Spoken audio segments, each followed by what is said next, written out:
Hello, my name is Odysseus Sledge, and I'm a business management major at Hiram College, located in Hiram, Ohio.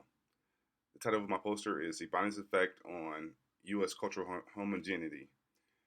And basically, this is how do, it's asks the question of how do the aspects of Ebonics relate to standard American English? And before I get off into the research, I just want to tell you what sparked me to do this research.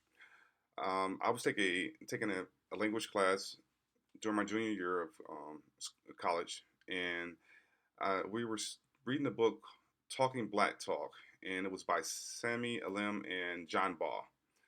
And we were discussing of pretty much the discussions led up to Black vernacular or African American English or Ebonics not being a botch English or a second rate language, but a whole nother language altogether, like similar to Spanish, Dutch, German, but not to that extreme, but still a whole nother language.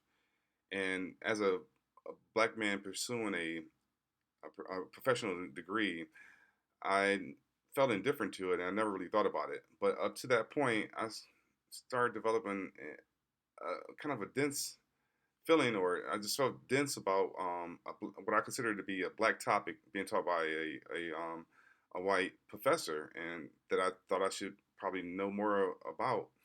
And so I decided to do some research, and just out of wanting to know more about what was being said through America as in the aspects of Ebonics or Black American English. And the purpose of this research is to observe Ebonics as a progressing speech, on how it affects and influences performing arts,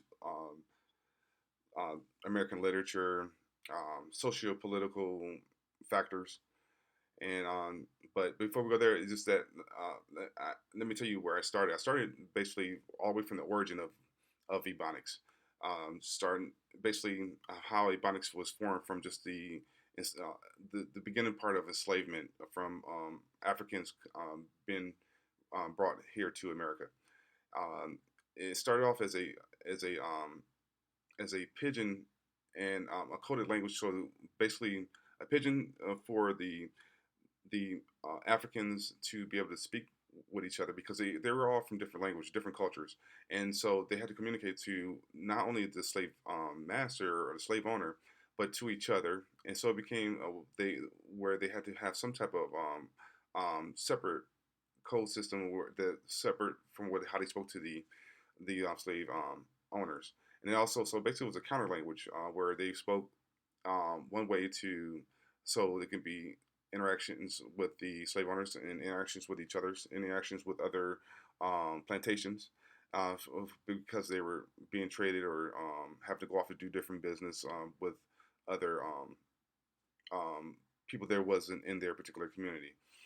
Um, Basically, another theory came to be is that Ebonics also formed from being a version of a broken down African language. In a way, that's true, but not really so, because you have so many different languages, which is definitely being broken down to form one, but it's not a particular form of just any African language. It was a mixture of many, and this is how we pretty much got the form of little pigeons languages, where pigeon communications, where they can at least survive and communicate and do daily functions and be able to survive within that particular things that were going on during that time.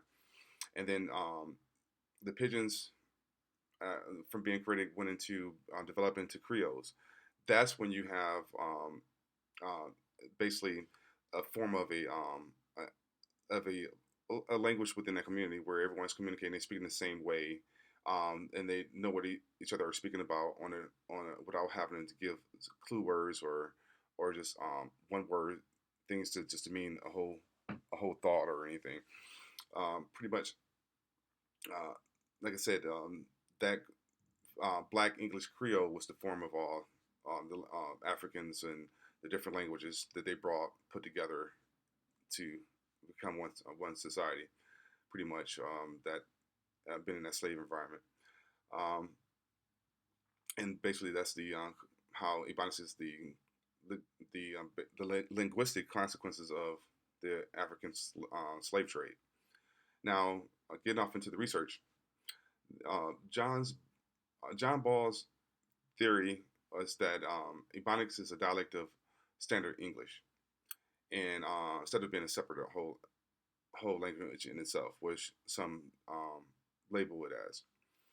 Um, it's, Ebonics has a connection, not just dealing with in the community that it's using, or if it's labeled just to be with blacks or African Americans. It has a connection through the whole American social class, through the culture of America, the geographical regions of America. Um, it's basically it's connected through uh, economic status, and it does have an identity of its own, but it's still a dialect, and just like other dialects, it fluctuates.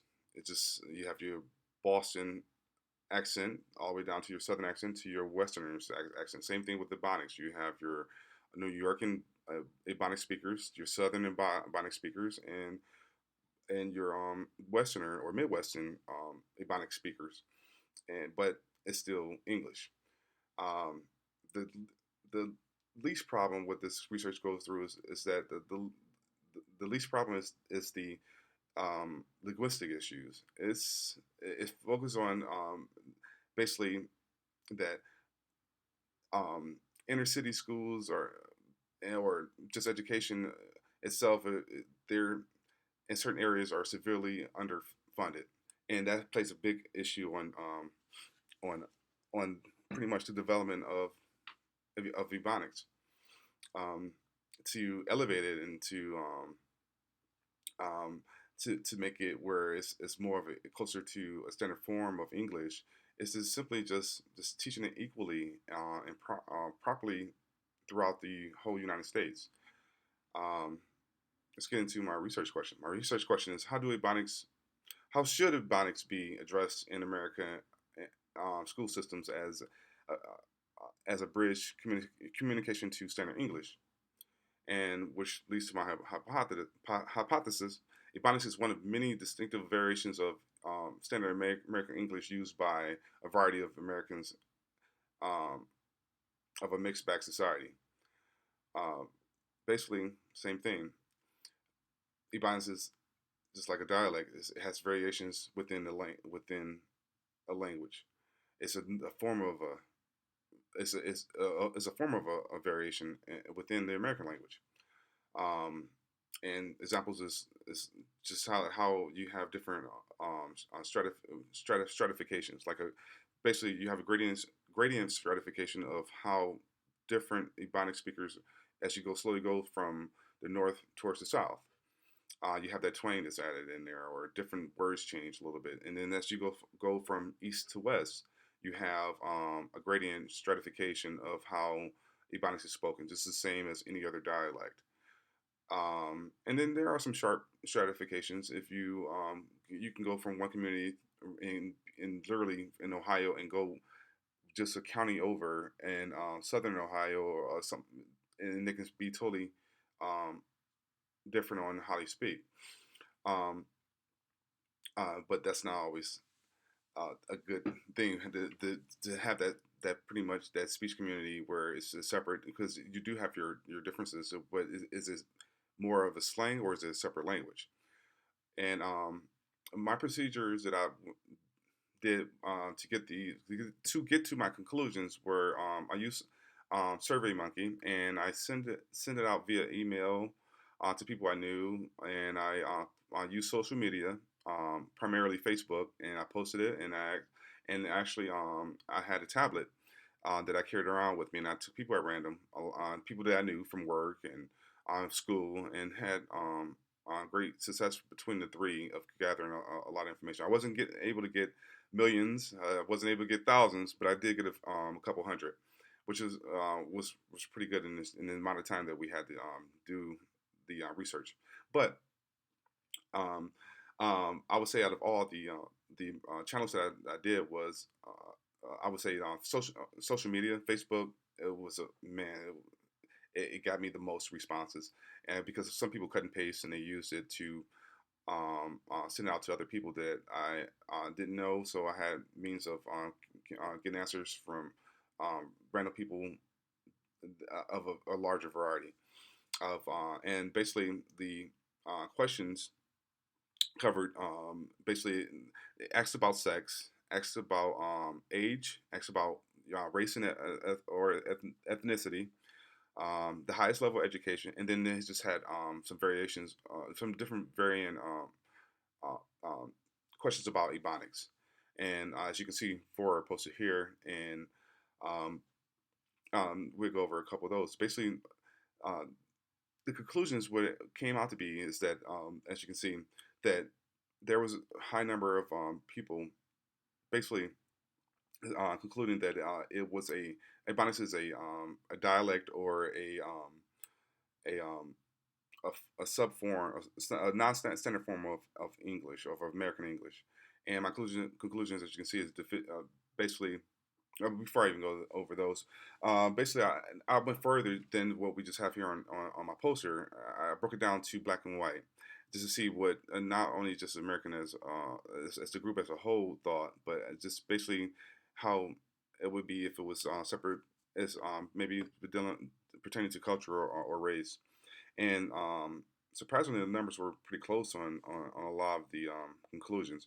Like for instance, as a standard, non-standard form of English or a dialect, 73% of whites said that they believe it was pretty much a dialect or a non-standard form of English, opposed to being a separate language. From 5% that said that, and then for blacks, it's a little bit lower. 67% said it was a dialect or a non-standard form of English, opposed to not being a language at all. And then, but 75% of whites said that Ebonics was had a negative impact on pretty much um, throughout things that we do. As far as if we were to speak this primarily at home or in school or through our work, and the same number of blacks said the same thing. 75% said that if you're speaking it primarily, then it's going to have negative effects on dealing with work, school, just in life in general, just to progress in events in life. And then I asked the question: should it be discouraged or remediated through at school?